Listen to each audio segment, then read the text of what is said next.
Fala pessoal, bom dia, boa tarde, boa noite, sei lá, boa madrugada, aquele cumprimento de sempre, né? Prazer ver vocês aqui estreando a gente no YouTube. Pessoal, bastante fazendo aqui um overview rapidinho, né? O que a gente está fazendo aqui, na verdade, para você se situar. O Pílulas da OAB você já está acostumado conosco lá no Instagram e também no podcast, né? Então, com as pílulas que a gente solta lá no Instagram e os bate-papo, os episódios, as provas que a gente analisa no podcast. O que vai acontecer aqui no YouTube? Vai ser basicamente o mesmo conteúdo, só que um formato um pouco mais didático, porque aqui no YouTube a gente vai ter o recurso da lousa digital. Então você vai conseguir ver e esse caráter visual do que a gente está falando fica mais bacana, fica melhor aí na hora de você absorver esse conteúdo, né? Então aqui a gente reforça, né, para você dar a sua contribuição para a gente ir se inscrevendo no canal, dando aquele joinha para a gente conseguir alcançar aí mais pessoas. O projeto é novo, então sempre fica esse apelo, né, esse pedido aí para você dar essa força para a gente, né? Aliado a isso, nós do Pílulas da UAB estamos lançando alguns cursos para te ajudar a alcançar a tua aprovação. Os cursos, eles são em formato de pílula, obviamente, né? Então eles são com bastante conteúdo, só que de maneira reta e direta. Não tem nada de professor contando história, contando lorota, nada disso. É direto, beleza? Esses primeiros cursos, o link vai estar aqui na descrição. A gente começou pelo curso de Direito Processual do Trabalho, na verdade, para a segunda fase, e Direito Material também, para te ajudar a fazer a marcação do teu VADMECUM e da tua CLT, destacando as principais teses, beleza? A gente vai fazer curso de todas as matérias, mas devagarinho, para sentindo a vibe, vendo como que vai acontecendo. O link estará na descrição. São 13 aulas de aproximadamente uma média de 25, 30 minutos cada um. Beleza? Então, sem mais delongas, vamos aí direto já para as nossas primeiras questões. Vamos lá. E é isso aí então, pessoal. Dando início aqui ao nosso episódio de hoje, a gente vai conversar sobre ética, beleza? São 10 questões que a gente vai resolver do terceiro unificado. Joia lá, o primeiro de 2011, mas com questões aí bastante pertinentes para o nosso trabalho, o nosso estudo de hoje, beleza? Vamos lá então. Homero, advogado especializado em direito público, após longos anos obtém sentença favorável contra a Fazenda Pública Estadual. Requer a execução especial e apresenta, após o decurso normal do processo, requerimento de expedição de precatório, estabelecendo a separação do principal, direcionado ao seu cliente, dos honorários de sucumbência e postulando o desconto no principal de 20% a título de honorários contratuais, cujo contrato anexa aos autos. O pedido é deferido pelo juiz, mas há recurso do Ministério Público que não concorda com tal desconto. De acordo com as normas estatutárias aplicáveis, é correto afirmar que, vamos aqui às opções, vamos lá. Letra A. Os honorários devidos no processo judicial se resumem aos honorários sucumbenciais, vedado o desconto de quaisquer natureza. Aqui, pessoal, essa letra A ela está errada, beleza? Por quê? Porque a gente tem o artigo 23 do Estatuto, né, que diz que é combinado também com o artigo 35, parágrafo 2º do Código de Ética, beleza? Esse, obviamente, o Código de Ética já atualizado, né? Então, os honorários, eles podem ser, além dos sucumbenciais, eles podem ser, tem mais tipos de honorário, né? Então, tem os honorários pactuados e os honorários arbitrados, beleza? Então, não são aí só os honorários sucumbenciais, joia? E certamente que pode haver aí a possibilidade do desconto, né?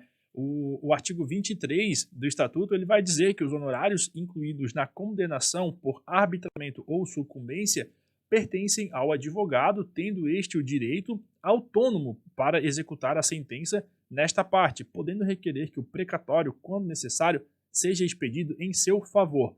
E o artigo 35, parágrafo 2º do Código de Ética, fala que a compensação de créditos pelo advogado de importâncias devidas ao cliente somente será admissível quando o contrato de prestação de serviços autorizar e quando houver autorização especial do cliente para esse fim por este firmada. beleza? Só uma pequena correção, pessoal, eu falei aqui sobre o atualizado, tá? Esse era o 35 do código vigente na época da prova, tá? É o artigo 48, parágrafo 2º, beleza? Joia. Letra B. Os honorários advocatícios que gozam de autonomia, quer sucumbenciais, quer contratuais, devem ser cobrados por via própria diretamente ao cliente, tá? Aqui também está errado, joia? Por quê? O artigo 48, vamos lá, artigo 48, parágrafo 7º do Estatuto, ele vai dizer que o advogado promoverá preferentemente, de forma destacada, a execução dos honorários contratuais ou sucumbenciais, beleza? E o artigo 51 vai dizer que os honorários da sucumbência e os honorários contratuais pertencendo ao advogado que houver atuado na causa poderão ser por ele executados, assistindo-lhe o direito autônomo para promover a execução do capítulo da sentença que os estabelecer, ou para postular, quando for o caso, a expedição de precatório ou requisição de pequeno valor em seu favor, beleza? Então, por isso aí que tá errado, tá? A letra C diz o seguinte: é possível o pagamento de honorários advocatícios contratuais no processo em que houve condenação havendo precatório, desde que o contrato seja escrito, beleza? Essa aqui está correta, com base nos artigos 22, parágrafo 4º e artigo 23 do Estatuto, tá? Por quê? Os honorários incluídos na condenação por arbitramento ou sucumbência pertencem ao advogado, como a gente já viu, tendo esse direito autônomo para executar a sentença. Nesta parte, podendo requerer que o precatório, quando necessário, seja expedido em seu favor. O artigo 22, daí parágrafo 4º, ele vai dizer que se o advogado fizer juntar aos autos o seu contrato de honorário antes de expedir-se o mandato de levantamento ou precatório, o juiz deve determinar que lhe sejam pagos diretamente por dedução da quantia a ser recebida pelo constituinte quando este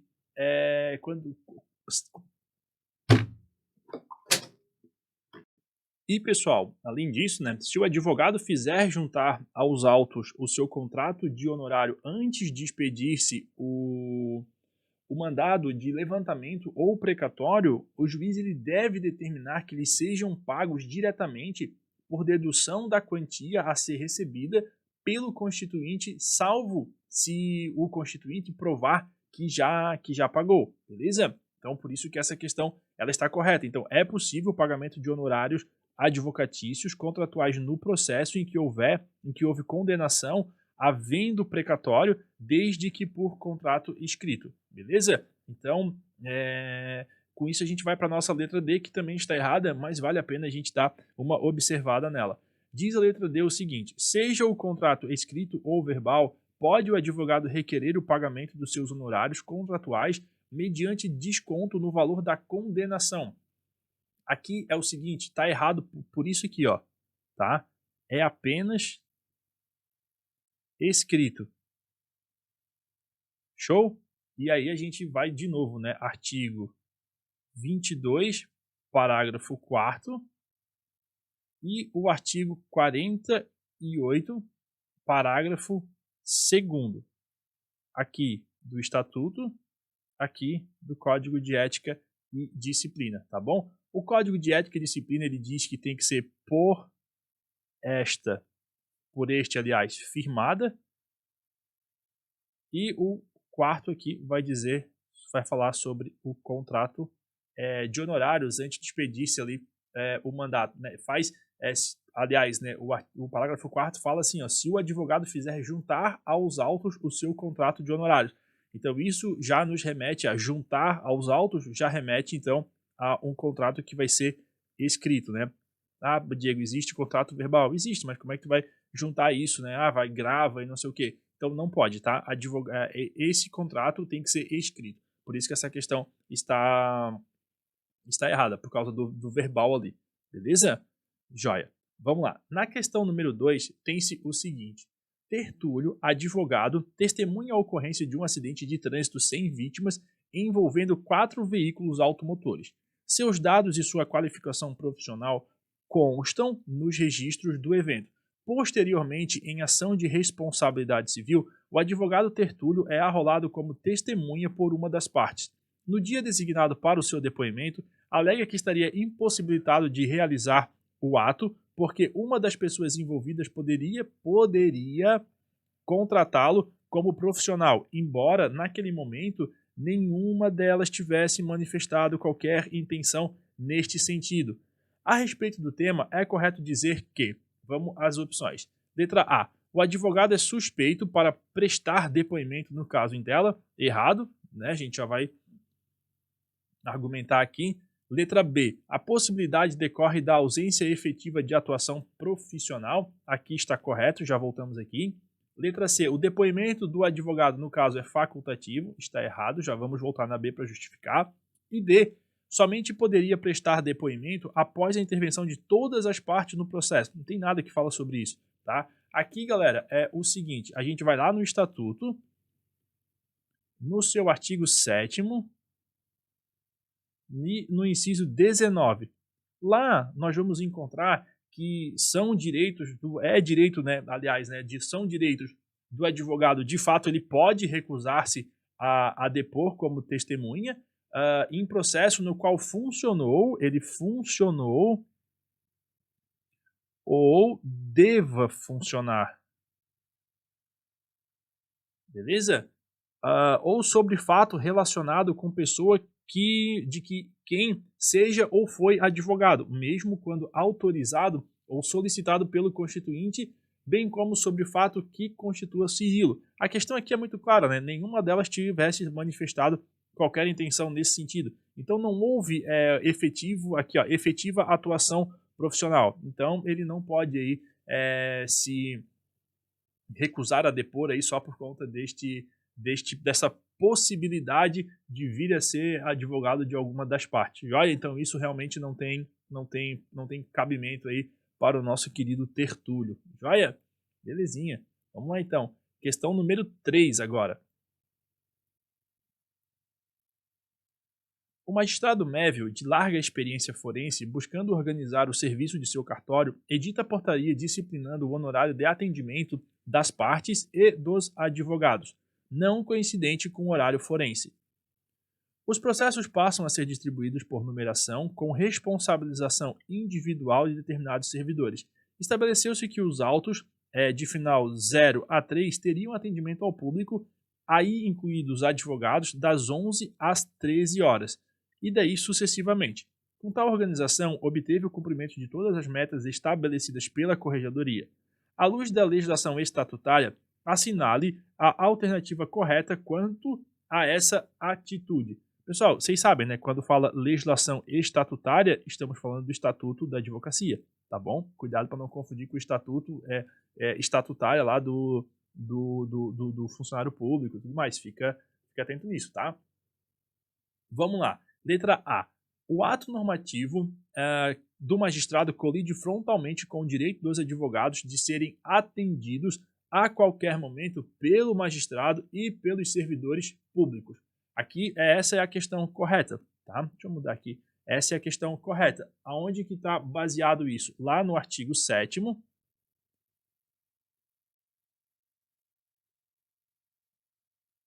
inciso 8º do Estatuto.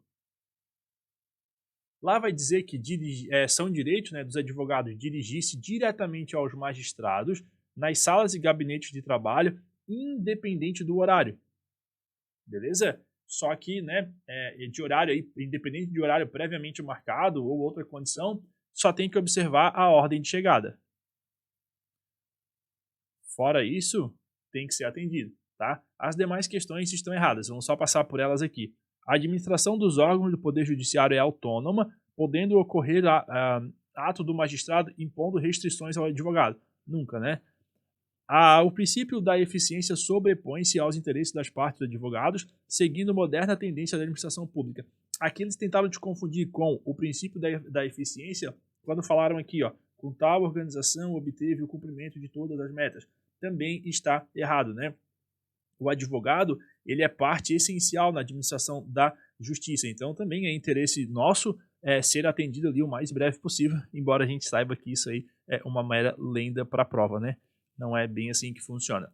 Letra D. As metas de produção determinadas pelos órgãos de controle do Poder Judiciário justificam a restrição de direitos dos advogados de acesso aos autos e agentes públicos. Pessoal, as metas do Poder Judiciário são problemas deles, eles que abram mais concurso e contratam mais gente para isso, ou se atualizem em termos de tecnologia. Nós queremos ser atendidos conforme o nosso queridíssimo estatuto, beleza? Vamos para frente. Questão número 4. Xisto é... Número 4, né? Xisto é advogado é convidado a ocupar o prestigiado cargo de procurador-geral de um município, cargo de confiança do prefeito municipal, passível de exoneração ad nutum. O cargo é privativo de advogado, privativo de advogado. No entanto, ao assumir o referido cargo, ocorrerá o quê? Letra A, cancelamento da inscrição. B, exercício limitado da advocacia. C, suspensão do exercício da atividade advocatícia. Ou D, anotação de impedimento. Aqui, galera, neste caso, olha só, ele cargo privativo de advogado, então ele vai continuar advogando. Tá? Ele não vai deixar de ser advogado, né? Então, o que vai acontecer? Ele vai exercer aqui, ó, o exercício limitado da advocacia. E aí, com base no artigo 29, os procuradores gerais, advogados gerais, defensores gerais e dirigentes de órgãos jurídicos da administração pública, direta e indireta e fundacional, são exclusivamente legitimados para o exercício da advocacia vinculada à função que exerçam, durante o período da investidura, beleza? Aqui a gente não está falando de nenhum caso, né? Não é incompatibilidade, lá do artigo 28, não é incompatibilidade, não é impedimento, beleza? Que está no artigo 30, não é impedimento, também não é suspensão, a suspensão que está lá no artigo 37, não há suspensão aqui, tá? E também não, muito menos, né? Não é exclusão, tá? Que está no artigo 38, não se fala sobre isso, apenas o exercício limitado da advocacia, porque olha só, o cargo privativo de advogado, beleza? Então ele vai continuar sendo advogado, mas um pouquinho mais restrito, joia? Legal. Na questão número 5, temos o seguinte: o advogado Caio resolve implementar mudanças administrativas em seu escritório. Ao passar a compor um grupo de profissionais escolhidos para gerenciá-lo, uma das atividades consiste na elaboração de um boletim de notícias, comunicando aos clientes, parceiros e advogados a mudança na legislação e os julgamentos de maior repercussão. Aqui vem um problema. Para ampliar a divulgação, contrata jovens de ambos os sexos para distribuição gratuita. A distribuição tem que ser gratuita, né? Mas onde é que vem o problema? Vem aqui. Nos cruzamentos das mais importantes capitais do país. Diante do narrado, é correto afirmar que trata-se de publicidade moderada? Não. Boletim de notícias é meio adequado de publicidade quando o público-alvo são clientes do escritório. Essa aqui parece boa. A distribuição indiscriminada, se for gratuita, é permitida? De jeito nenhum. E é admissível a distribuição de boletim mediante pagamento de anuidade? Muito menos, né, pessoal? Não pode, tá? Então acho que a letra B aqui é a mais bacana, tá? Por quê? Porque aqui no artigo 45 do Código de Ética e Disciplina diz o seguinte, nossa senhora, do Código de Ética e Disciplina, ele diz, né, ali que são admissíveis como formas de publicidade o patrocínio de eventos ou publicações de caráter científico ou cultural, assim como a divulgação de boletins por meio físico ou eletrônico, até aqui tudo bem, né? Sobre matéria cultural de interesse dos advogados, desde que a circulação fique adstrita a clientes e interessados no meio jurídico, beleza? Então, assim, Público-alvo são clientes do escritório. Beleza, agora aqui, ó, nos cruzamentos das mais importantes capitais do país, ou seja, de forma indiscriminada, aí isso aqui realmente está errado, tá? Artigo 45 do Código de Ética, beleza? Legal. Beleza, então, pessoal, até agora aqui vamos só fazer um checkpoint, né, para ver o que a gente viu até agora na metade aí das questões de ética, beleza? Então a gente viu até o presente momento a questão dos honorários, né, que podem ser, existem 3 honorários, na verdade, né, os sucumbenciais, os pactuados e os arbitrados. Isso a gente viu lá na primeira questão. A gente viu ainda que o contrato, né, tem que ser, teve lá a assertiva D, né, que falou contrato escrito ou verbal. Não, o contrato tem que ser só escrito para ser juntado nos autos e aí proceder com a execução, beleza? Teve também a questão sobre, lembra daquela questão do advogado se recusar a testemunhar porque ele presenciou ali um acidente de carro e aí ele achava que ele se recusou a testemunhar, achando que poderia eventualmente representar algum cliente ou conseguir algum cliente nessa causa. Mas essa possibilidade de conseguir algum cliente não faz ele ali, né, não dá o direito dele se negar a depor, porque ele não está funcionando efetivamente na causa ali, representando algum cliente. Então ele não pode se negar por esse motivo. Joia? Mais para frente a gente viu ali, teve aquela questão do magistrado que colocou horário para os advogados chegarem lá e serem atendidos nas audiências, isso, fora das audiências, né, se dirigir ao magistrado com horário marcado e tudo mais, isso não pode acontecer de forma nenhuma, né, o contato tem que ser livre, claro, né, respeitado ali o horário geral de funcionamento, o magistrado colocou o horário fora do expediente forense, né, isso realmente não pode acontecer, o advogado ele só tem que respeitar mesmo a ordem de chegada, mas ele pode dirigir-se diretamente ao magistrado, beleza? E teve ali uma questão sobre, lembram, sobre o advogado que iria exercer o cargo de procurador de um município, e aí a questão versava sobre o que ia acontecer com a inscrição dele, né? Se seria suspensa, se era caso de impedimento, incompatibilidade. Não é nada disso, na verdade. Ele vai continuar exercendo a advocacia, só que de uma maneira contida, uma advocacia limitada representando o município. Então ele é um advogado normal, né? Mantém lá a sua inscrição, só que uma advocacia limitada representando mesmo ali o município. Não é caso de exclusão, de suspensão, de incompatibilidade, nada disso. Até porque quando ele for exonerado do cargo ou pedir demissão ou acabar mesmo ali o prazo dele, enfim, o mandato lá daquele prefeito que escolheu ele, ele vai voltar a ser um advogado normal, né, entre aspas, beleza? Então isso realmente não afeta lá o nosso querido procurador, né? E tem ali a questão que a gente falou sobre a publicidade, lembra que foi contratado lá, o advogado contratou um corpo lá de pessoas para poder fazer a publicidade, né, de boletins jurídicos com atualizações legais para informar os clientes e parceiros dele, só que até aí estava tudo certinho, né? Só que o que ele fez? Ele contratou um monte de pessoas para distribuir panfletos nos semáforos, nas avenidas do país inteiro. E aí isso é que não pode, né? Essa publicidade, vamos dizer assim, essa distribuição desses boletins teria que ser somente para clientes do escritório dele, pessoas realmente interessadas, e não distribuir assim aleatoriamente, podendo caracterizar aí realmente essa publicidade que a gente sabe que não pode, né? Fica a provocação para vocês aí, né? O que é então, né? Isso é interessante, né? O que é o Instagram hoje, então, né? Tu tá ali colocando e boletins, são pessoas aleatórias. Aí pode dizer, mas as pessoas estão me seguindo, então elas são interessadas. Fica aí esse imbróglio para a gente discutir, beleza? Então foi isso que a gente conversou até aqui. Vamos voltar para o episódio aí para mais uma sessão. Vamos lá. Questão número 6 agora, vamos lá. O advogado Ademar é surpreendido por mandado de busca e apreensão dos documentos guardados no seu escritório de forma indiscriminada. Após pesquisa, verifica que existe processo investigando um de seus clientes e a ele mesmo. Apesar disso, os documentos de toda a sua clientela, problema aqui, documentos de toda a sua clientela foram apreendidos.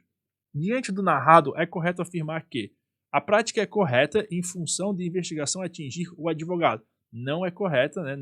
Tinha que ser só ao cliente e a ele mesmo, não a todos os clientes, tá? A inviolabilidade do escritório de advocacia é absoluta, também não é bem assim, né? Já voltamos aqui, eu só não citei aqui, né, pessoal, em cima, aqui no caso da prática é correta, em função de investigação atingir o advogado. Aqui está errada porque a investigação que atinge o advogado, ela não pode atingir ali, salvo algumas exceções, né, os clientes deles, né? Isso aí a gente está no parágrafo 7º, tá? No parágrafo 7º do artigo 7º também, nos direitos aí do advogado lá do estatuto, beleza? Artigo 7º, só para deixar aqui de cantinho. A letra B fala inviolabilidade do escritório de advocacia é absoluta, também é incorreta, né? Porque a gente viu ali que existem aí alguns casos de violação do escritório, então aí parágrafo 6º, beleza? Também aí do mesmo artigo. Letra C, a proteção ao escritório do advogado não se inclui na hipótese versada. Aqui também está errado, né? Porque tendo ali a investigação em face do advogado e de um cliente, tem que ser preservada aí as demais prerrogativas, né? Então não pode sair pegando aqui os documentos de toda a clientela que não tem nada a ver com a investigação. E a letra D fala, né, que houve excesso na apreensão de todos os documentos da clientela do advogado. Aqui também está bem certinho, também ali parágrafo 7º, né?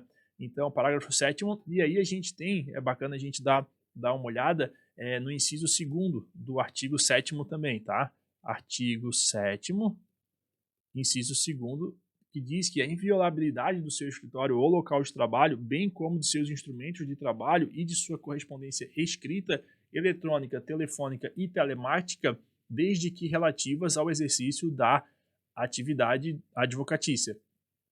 O parágrafo 6º, ele traz para a gente ali, né, que a autorização para violar esse escritório, porque presente os indícios de autoria e materialidade da prática de crime por parte do advogado, a autoridade judiciária competente poderá decretar a quebra da inviolabilidade de que trata o inciso 2º, no caso esse que a gente citou agora aqui. Indecisão motivada expedindo mandado de busca e apreensão específico, veja, específico e pormenorizado. Então tem que ser bem objetivo que eles vão buscar lá no escritório, né? A ser cumprido na presença de um representante da OAB, sendo em qualquer hipótese vedada a utilização dos documentos, das mídias e dos objetos pertencentes a clientes do advogado averiguado, bem como dos demais instrumentos de trabalho que contenham informações sobre esses clientes. Então, por isso, né, não pode vir aqui na clientela e passar o rolo lá em tudo, não pode. E aí o parágrafo 7º fala que ressalvada constante do parágrafo 6º, que foi isso que a gente começou a ver agora, não se estende a clientes do advogado averiguado que estejam sendo formalmente investigados como seus partícipes ou coautores pela prática do mesmo crime que deu causa à quebra da inviolabilidade. Beleza? Então essa proteção ali do parágrafo 6º, ela realmente não se estende, tá joia? A esses demais clientes. Beleza? Legal. Então aqui realmente houve excesso na apreensão de todos os documentos da clientela do advogado, tá? Na questão número 7, tem-se o seguinte, olha só. Terência, jovem advogada, conhecida pela energia com que defende os seus clientes, obtém sucesso em ação indenizatória, com proveito econômico correspondente a 3 milhões de reais. Buscando a adequação dos seus honorários, marca reunião com seu cliente e este exige detalhada prestação de contas, o que é negado pela advogada. Nesse momento, há amplo desentendimento. O valor da indenização fora levantado pela advogada e depositado em caderneta de poupança no aguardo do desfecho de discussões sobre os valores que deveriam ser repassados. Terência não apresentou as contas ao cliente nem direta nem indiretamente. Analisando a solução para o caso concreto acima, é correto afirmar que, letra A prestação de contas é um dos deveres do advogado. Pessoal, aqui realmente não precisa nem ser advogado para saber disso, né? É um dever, né, a gente prestar contas aí para o nosso cliente, beleza? Artigo 12 do Código de Ética, tá?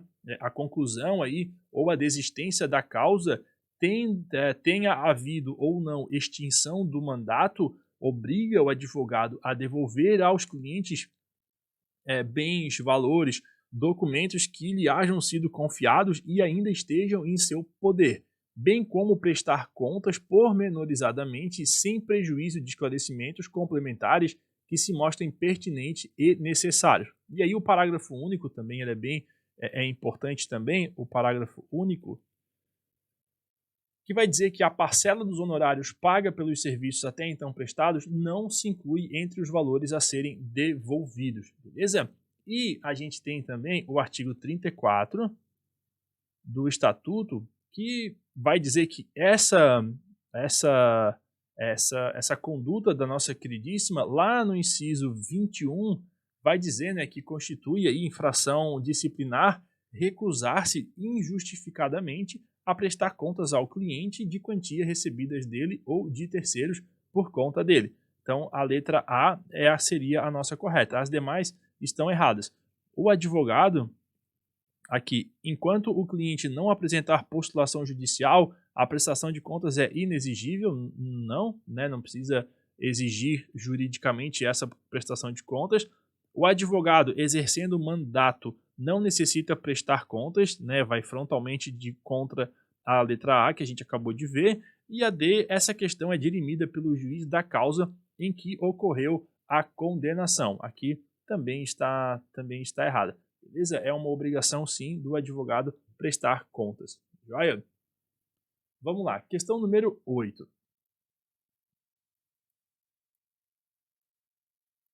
Questão número 8 diz o seguinte: Marcelo promove ação de procedimento ordinário em face da Paus e Cupins Limitada, com o fito de compelir a ré à prestação de determinado fato diante de contrato anteriormente estabelecido pelas partes e descumpridos pela ré. Houve regular citação, com a apresentação da defesa, tendo o processo permanecido paralisado por 8 anos por inércia das partes, foca nisso.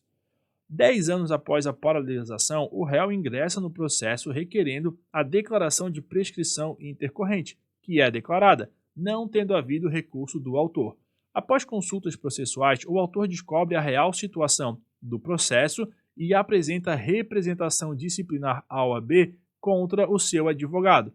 Nos termos da legislação estatutária e do Código de Ética, é correto afirmar que: letra A. O advogado não pode ser sancionado pela demora no processo, mesmo que tenha sido inerte. Está errado porque ele pode e ele vai ser sancionado. Né? Letra B. Está perfeitamente caracterizado o abandono de causa. Certíssimo. Né? Por que está caracterizado aqui o abandono de causa? É lá no artigo 34 do Estatuto, que vai dizer, né, no seu inciso 11º, que é infração disciplinar abandonar a causa sem justo motivo ou antes de decorridos 10 dias da comunicação de renúncia. Aqui a letra C diz que os atos referidos se esgotam no processo judicial, também não, e a inércia das partes não pode atingir o advogado como no enunciado. Atinge sim, porque o advogado ele é intimado e ele tem que dar, é ele que tem que cumprir esses prazos e não o seu cliente, né? A não ser que o cliente não entregue aí documentos e outras situações que sejam importantes aí para a continuação do processo, mas aí o advogado ele tem que notificar e tudo mais, ele não pode simplesmente abandonar, beleza? Questão número 9. Heitor, advogado regularmente inscrito na UAB, é surpreendido com a notícia de que seu ex-adverso havia sido suspenso em processo disciplinar regular, mas não havia devolvido os documentos oficiais nem comunicado a punição ao juiz dirigente do processo. Em relação à atuação de profissional suspenso das atividades, à luz do Estatuto, é correto afirmar que caracteriza infração disciplinar, aqui com certeza, né? Onde que a gente vai de novo? Lá no artigo 34, e o artigo também 74 também é importante para resolução desta questão. Na questão ali do artigo 34, nós vamos observar o item, aliás, o inciso 1º, tá? Que vai dizer que constitui infração disciplinar exercer a profissão quando impedido de fazê-lo ou facilitar por qualquer meio o seu exercício aos não inscritos, proibidos ou impedidos, beleza? E né, o artigo 74 do Estatuto, ele vai dizer, né, que o Conselho Seccional pode adotar as medidas administrativas e judiciais pertinentes, objetivando a que o profissional suspenso ou excluído devolva os documentos de identificação. Aqui, pessoal, legal vocês anotarem o seguinte, olha só, duas censuras, vou voltar aqui, ó, duas censuras é igual a uma suspensão, tá? 3 suspensões é igual a uma exclusão, tá? Só para você ter isso na sua mente, beleza? Marca aí para você não esquecer mais isso. As outras estão erradas, né? Viola o sigilo profissional e gera a exclusão da OAB. Vamos lá. E a número 10, para a gente encerrar esse nosso primeiro bate-papo, é o seguinte: o advogado Rodrigo é surpreendido com notificação do Conselho de Ética da OAB para esclarecer determinados fatos que foram comunicados ao órgão mediante denúncia anônima. Apresenta sua defesa e desde logo postula a extinção do processo, que não pode ser instaurado por ter sido a denúncia anônima. Tá? Em tal hipótese, à luz das normas do Código de Ética, é correto afirmar que, vamos lá, letra A, se admite a instauração de processo disciplinar por denúncia anônima, não se admite, está errado. Letra B, não pode ocorrer a instrução de ofício, a instauração de ofício por processo disciplinar, também está errado. A necessidade de identificação do representante, aqui sim a gente está ok, tá? É o artigo 55 do Código de Ética e Disciplina que fala que o processo disciplinar instaura-se de ofício, então aqui pode ocorrer de ofício, né? Como a gente falou aqui, ó, aqui diz que não pode, mas pode sim por força deste artigo aqui, tá? Então, de ofício ou mediante representação do interessado. O parágrafo 1º, a instauração de ofício do processo disciplinar dar-se-á em função do conhecimento do fato quando obtido por meio de fonte idônea ou em virtude de comunicação da autoridade competente.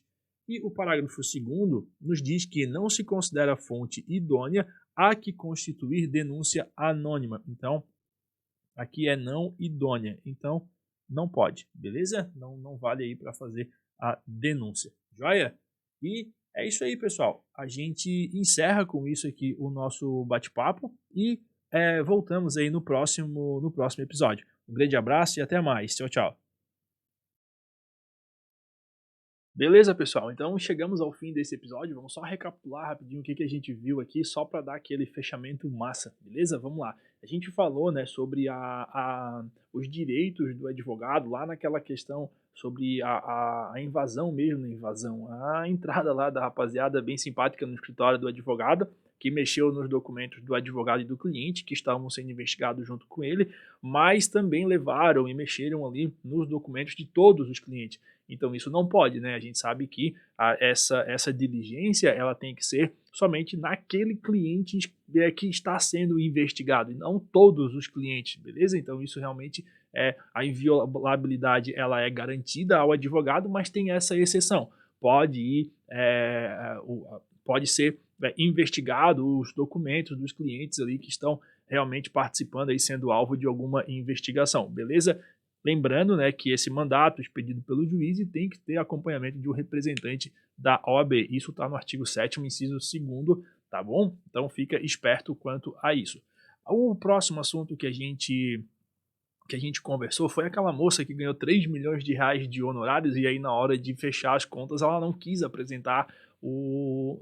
fazer a prestação de contas aí para os seus clientes, né? Então, nesse caso, isso não precisa nem ser advogado para saber, né? Como a gente comentou lá no meio do episódio, a prestação de contas ela é devida e é uma obrigação do advogado, tá? Artigo 12 do Código de Ética, isso é bem claro e tenha isso na tua mente, tá? E aí tem também a questão do parágrafo único que a parcela dos honorários pagas ali pelos serviços, elas não se incluem entre os valores que têm que ser devolvidos aí pro cliente no final da prestação de serviços, tá? E também, né, recusar injustificadamente a prestação de contas é infração disciplinar, joia? Mais para frente a gente conversou sobre aquele caso que ficou 8, 10 anos e aí teve a decretação da prescrição intercorrente, então isso aí realmente é abandono de causa, né? Então o advogado é uma infração também, e o advogado que abandona a causa aí por mais de 10 dias, isso está lá no inciso 11º do artigo 34, por mais de 10 dias injustificadamente, acaba sendo caracterizado aí a questão do abandono de causa. Imagina por 10 anos, né? Beleza? Então isso não pode acontecer. E aí a gente falou também, né, que no caso aí de duas censuras, perdão, é igual, né, acarreta, converte em uma suspensão, e que 3 suspensões aí é uma exclusão mesmo, a exclusão dos quadros da OAB, joia? E mais para frente um pouquinho, a gente falou sobre denúncia anônima, representação na OAB. Não pode, não pode denúncia por pessoa anônima, né? Lá não é aceita, não é iniciado um processo disciplinar com base numa denúncia anônima. A pessoa tem que se identificar, joia? Então, com isso, a gente encerra esse episódio aqui esse primeiro episódio no YouTube do Pílulas da OAB. Reitero o convite para você se inscrever aqui no canal, deixa o teu like, e te lembro também, né, que na descrição ali vai estar já o link do nosso primeiro curso de marcação de teses em Direito do Trabalho, e à medida que os demais cursos forem ficando prontos, a gente vai preenchendo e colocando ali os outros cursos, caso te interesse. O próximo curso depois de trabalho vai ser penal e civil, e assim sucessivamente. Beleza? No mais, deixo para vocês aí um grande abraço, bons estudos e até a próxima. Tchau, tchau.